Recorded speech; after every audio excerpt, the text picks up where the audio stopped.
Ya, assalamualaikum warahmatullahi wabarakatuh. Waalaikumsalam warahmatullahi wabarakatuh. Selamat malam para baraya para sadayana. Ustad Sunda gayanya. Selamat malam para pemirsa Ustad Kevinnya. Ya, malam ini kita bertemu lagi dengan podcastnya Mang Dar, Mang Daru.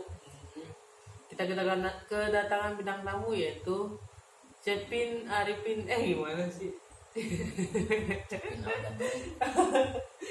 Cecep Arifin. Oke, kita akan berbincang-bincang di sini ya mengenai kehidupan, bagaimana beliau menjalani kehidupan sampai saat ini dari step by step atau dari step by step gitu kan. Oke. Awalnya harus kita perkenalkan dulu. Silakan mangga Pak Cecep Arifin yang biasa dipanggil Pak Cepin kalau di kita itu. Mangga Pak Cepin silakan. Assalamualaikum warahmatullahi wabarakatuh. Waalaikumsalam warahmatullahi wabarakatuh.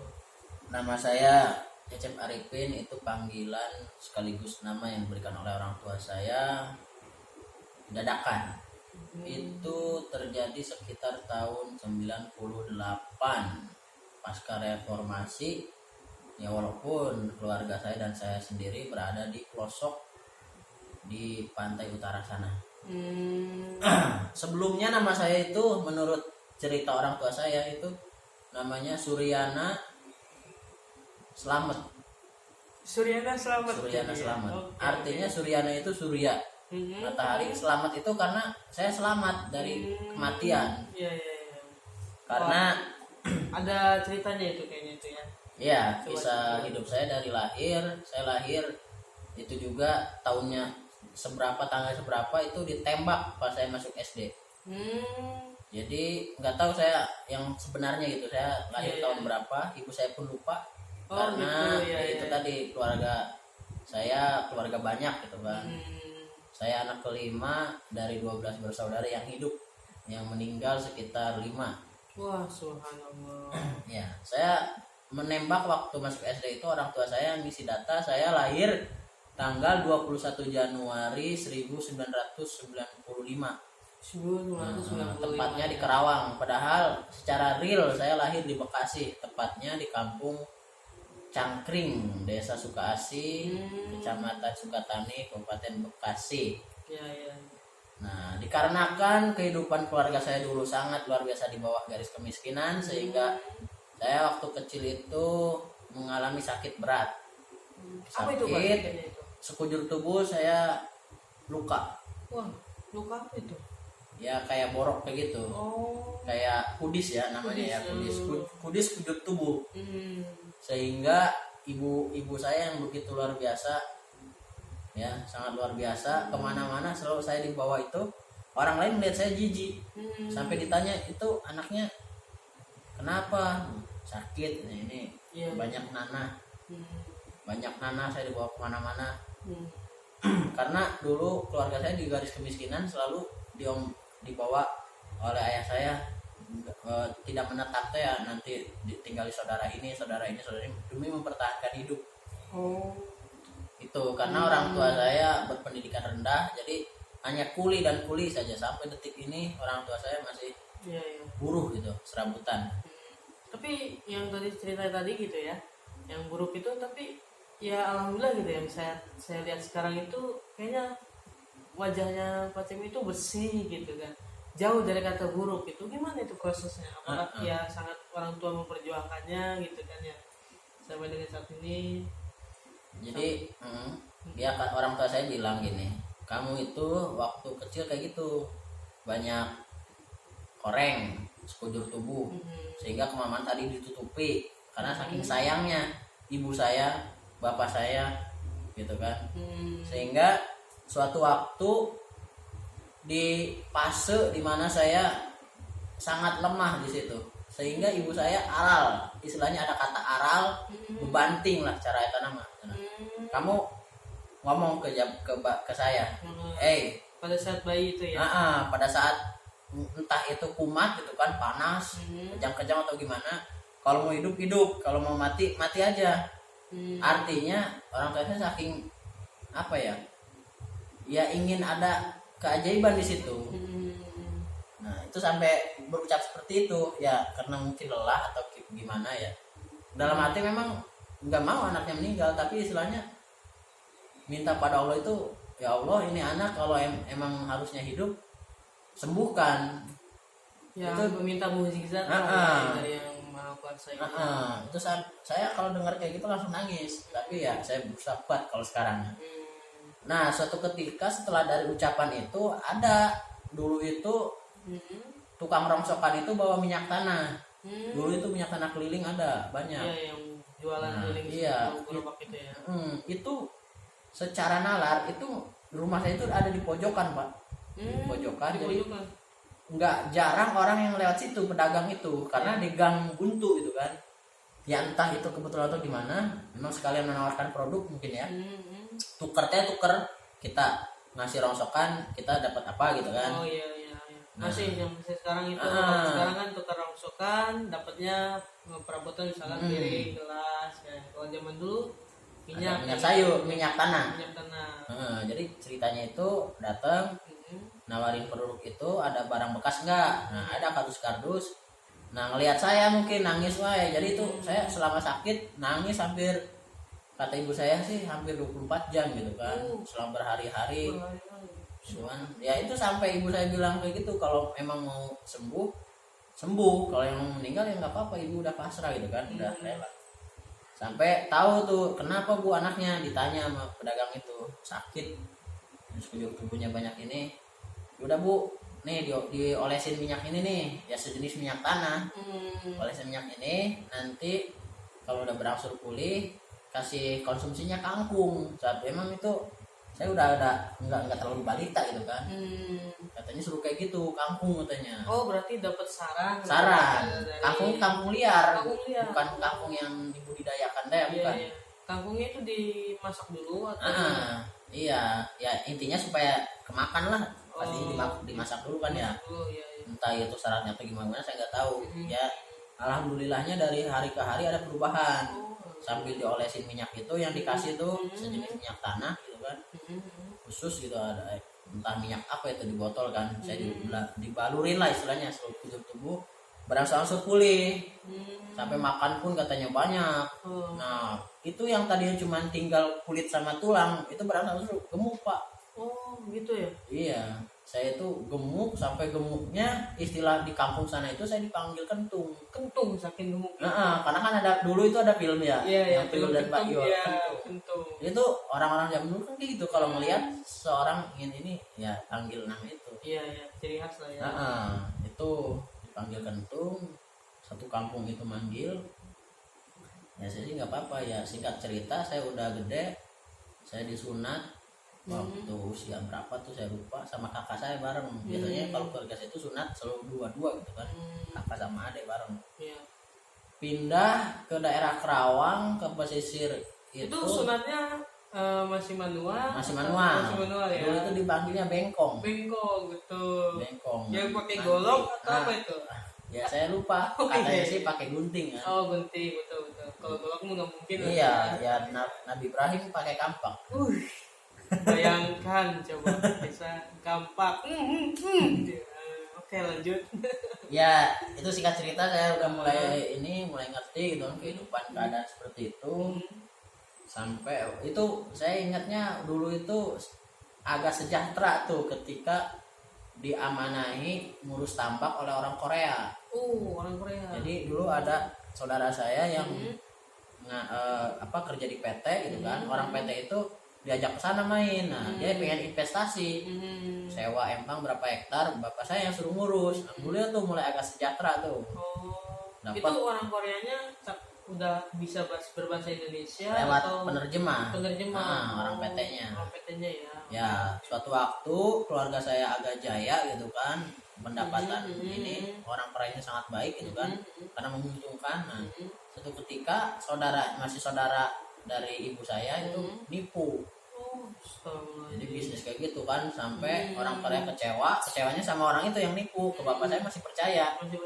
Tapi udah nggak mau lanjut investasinya, udah selesai.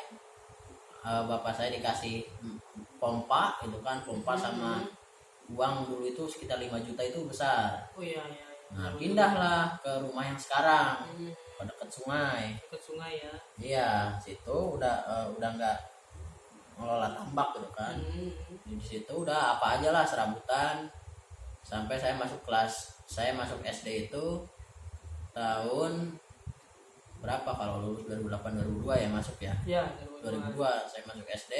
Disitulah nama saya Cecep Arifin, Karawang 21 Januari 95. Nah di situ tembaknya, tadinya mah nggak tahu saya. Kecil pokoknya dipanggil kentung aja. Iya ya. Nama Suryana Selamat itu hilang ya. Selama Suryana itu.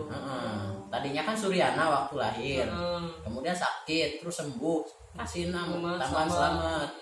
Kemudian dipanggil kentung oleh masyarakat. Ya, terus sampai saya SD, bingung kan ayah saya namanya siapa, tembak lagi tuh Cecep Arifin.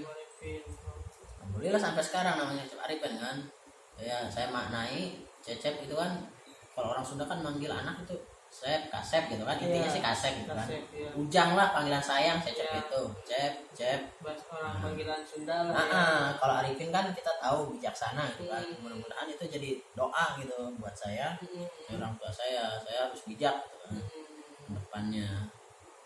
Seperti itu waktu saya SD. Oh iya. Berarti proses dari ketika Pak Cepin lahir sampai sekarang itu sungguh udah dari bayi aja perjuangannya sampai sekarang. Udah diuji Udah keluarga diuji. saya, khususnya keluarga saya. Keluarga ya betul. Sampai orang tua pun bisa bertahan dengan ujian itu sampai saat ini, wah sungguh luar biasa sekali ya masalah. Kelanjutan setelah tadi itu ngelola tambak bagaimana itu? Ya setelah Kan pindah, jadi roda itu berputar ibarat kata dari Iya. kita yang enggak ini. dari bawah terus agak mendingan, terus jatuh lagi karena nggak ngelola tambak. Jatuhnya itu ya serabutan sekarang, di yang sekarang ini. Nah nggak lama dapat garapan lagi, bagus lagi karena ini garapannya milik Kementerian Perhutanan. Jadi di orang-orang yang menyewanya itu ya asal kuat sewa, dia yang bisa nempati. Sehingga tempat bapak saya yang bagus ini disewa oleh orang lain yang lebih besar sewanya. Jadi bapak saya mengalah karena nggak ada uang saat itu. Karena yang namanya kehidupan ya, penghasilan besar ya buat keluarga apa segala macam. Pas saat itu sewa habis, nggak bisa lanjut lagi, sewa ke tempat yang kurang bagus. Itu bertahun-tahun itu nggak, hasilnya kurang memuaskan, hanya buat sehari-hari aja. Buat sehari-hari aja ya. Beda dengan yang pengelola tambak dengan sebelumnya itu. Dan keluarga saya itu kalau di rumah itu ya ibu bapak saya nggak memanjakan anak gitu kan, ke siapapun, ke semuanya. Kalau malas-malasan justru bapak saya itu lalu ngasih tahu, kalau kamu sekarang malas, kedepannya mau jadi apa gitu kan. Jadi keluarga saya teh kalau ada yang panen apa selalu ikut serta semuanya gitu kan, kecuali ibu saya pastinya yang di rumah. Adik-adik kakak saya pasti Semua terjun lah ya. istilahnya walaupun nggak ngasih ke orang tua, minimal buat dia jajan gitu kan, buat diri sendiri. Nah sampai SD itu saya kalau pikir-pikir saya jarang belajar siang. Saya itu pulang sekolah ngaji dari jam 1 sampai jam 3 gitu kan. Nanti ngaji lagi habis maghrib. Nah dari jam 3 sampai sore kalau ada yang panen ikutan. Jadi bapak saya itu ketat, kalau saya nggak ngaji gitu kan, saya kena marah gitu kan. Dinasehatin marahnya itu bahwa jangan sampai kayak bapak gitu kan, nggak bisa ngaji. Lihat orang meninggal itu bapak saya bawa pacul. Jadi gali kuburan gitu kan, walaupun nggak digaji nggak apa gitu kan. Tapi bapak saya kalau ingin berperan gitu kan, mungkin kalau menyelatkan bapak saya nggak bisa, kata bilang kayak gitu segala macam, ya bawa pacul lah minimal ikut serta gitu kan. Karena beliau selalu bilang kayak gitu, kita akan mati gitu kan semuanya. Jadi dia tuh ketika kita kehidupan bermasyarakat, walaupun kita nggak bisa baca Quran, nggak bisa apa, yang kita bisa aja kita bisa lakukan. Karena bermasyarakat itu saling gotong royong ya Pak ya, membantu. Ya contohnya seperti yang kita pelajari hari ini oleh bapaknya Pak Cepin, yaitu beliau hanya bisa buat gali gitu kan. Itu sudah sangat luar biasa menurut saya ya itu tergantung permisah sekali ya. Oke, dilanjut. Iya, jadi itu ya saya sih apa ya, menginspirasi lah, bukan menyombongkan diri ya. Walaupun saya kehidupan saya padat istilahnya, nggak ada waktu main. Sampai sekarang teman-teman saya di kampung itu nggak seakrab orang-orang yang nongkrong apa, biasa aja gitu. Karena dari kecil saya nggak pernah main bola yang tim kayak gitu kan. Karena saya nggak bisa main bola gitu kan. Karena saya habis waktu kecil saya itu, habis waktunya buat alhamdulillah buat ngaji sama buat nyari jajan itu. Iya, ya, bantu orang tua ya. Boro-boro mau belajar gitu kan. Nah, belajar itu uniknya dulu waktu saya SD kalau mati lampu. Oh gitu. Kalau mati lampu belajar tuh baru. Tapi alhamdulillah, ya alhamdulillahnya saya di kelas mah enggak jauh-jauh banget gitu kan. Saya ingat kelas 1 semester 1 ya 5 besar lah. Kelas 2 kelas 1 rank semester 2 naik gitu kan, 3 besar. 3 besar ya. Nah, pas merah-merahnya 4 ke sana, 4 kan dulu mah di rapot ranking 4 itu merah. Iya, iya. 4 ke sana itu merah. Itu pas kelas 2, kelas 3 mulai nakal katanya sih. Katanya saya nggak ingat kan nakalnya nakal apa gitu kan. Itu ya. Okay. Entah makin males belajar atau gimana. Ya emang belajar saya sih kalau mati lampu itu tadi. Karena kalau udah siang aktivitas, malam lampu hidup ya TV. Tapi saya selalu berpikir zaman gini. dulu tuh udah ada TV berarti ya? Udah ada karena 2002 2003 itu udah ada TV. Udah ada TV ya. Nah, alhamdulillah keluarga. Nah, tapi keluarga saya nggak punya TV. Biasa ngendong ke ngendong batu. Oke. Era-era pada zaman dulu seperti itu. Iya, tetangga saya yang agak kaya yang punya TV gitu. Nah, itu. Yang paling saya takutkan dulu itu film Awas Ada Setan gitu. Oh iya, Itu ya, kalau film itu udah saya merem gitu kan. Saya nggak paling suka, saya nunggu iklannya. Awas Ada Setan kayak gitu. Ya, selama berapa tahun saya nggak punya, keluarga saya nggak punya TV, kemudian punya TV gitu kan. Saya berpikir kayak gini, kalau di kelas itu ya, anak-anak yang pintar itu jarang yang belajar juga. Ada beberapa yang dikatakan pintar, emang punya kelebihan masing-masing. Yang dari seninya ada, ininya ada, tapi ya dalam segi ranking itu kan juara kelas itu ya saya nggak tahu kenapa saya termasuk gitu kan. Ya ini motivasi lah. Iya, iya. Bukan berarti menyombongkan. Kalau nggak percaya ada piagamnya tuh di rumah. Dulu itu iya. pakai piagam. Kalau ranking itu ya. Bangga teh kan dipanggil di panggung. Namanya kan samen dulu mah, samen. Samen dipanggil juara 1. Nah, juara 1 itu selalu anak guru. Jadi nggak mau turun tuh, ya entah kenapa kan. Saya paling juara 2, 3, 2, 3. Nah, kelas 6 semester 1 saya juara 1. Tapi si anak guru itu juara 1. Jadi juara 1 ada 2. Aduh. Gitu. Saya iya istilahnya sekarang berpikir ini orang nggak mau turun pisan gitu kan. Iya. Gitu kan itu. Kalau yang paling senangnya itu kalau dipanggil ke panggung, walaupun orang tua saya jarang hadir. Karena ya itu tadi ada iuran segala macem kalau hadir. Jadi saya yang ngambil piagam ini gitu kan. Ya ada kepuasan tersendiri walaupun saya jarang belajar gitu. Itu SD gitu kan. Iya, Menjelang kelulusan saya ditanya sama guru. Stop dulu. Kayaknya penasaran ya. Cukup sekian video ini dan podcast pada hari ini, Mang Daru. Kalau penasaran lanjutan ceritanya, tonton podcast selanjutnya. Bye bye. Semoga Pak Jami.